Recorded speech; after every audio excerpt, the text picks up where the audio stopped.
தன்னுணர்வோடு நீங்கள் எதை வேணா செய்யலாம். ஏன்? நீங்கள் சரியாக இருக்கிறீங்க.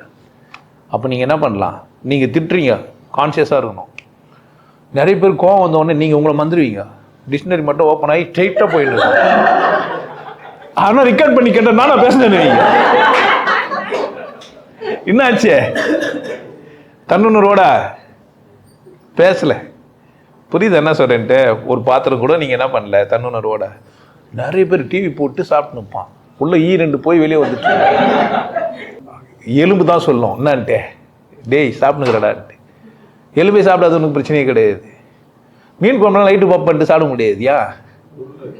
நாக்குக்கு செருப்பு போடல. நம்ம இன்னும் எந்த சயின்டிஸ்டும் வரல. என்னன்னு நாக்கு முள்ளில் குத்துன்னு சயின்டிஸ்டுக்கு தெரியாதியா? மீன் சாப்பிட்ற யாரும் ஒரு சயின்டிஸ்டும் உருவாகல. மீன் சாப்பிட்ற சயின்டிஸ்டாக இருந்தால் என்ன பண்ணியிருப்பான்னு நினைக்கிறீங்க? நடக்கிற சயின்டிஸ்ட் இருந்தனால செருப்பு கண்டுபிடிச்சிட்டான். சாப்பிட்ற சயின்டிஸ்டாக இருந்தா என்ன பண்ணியிருப்பானுங்க?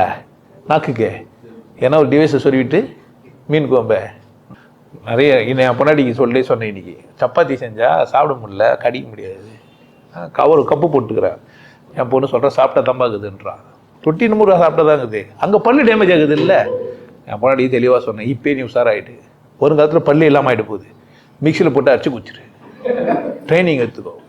ஆமாம், வருங்காலத்தில் முட்டி வலிக்கும், இப்போயும் மெதுவாக நடந்து கற்றுக்கோ.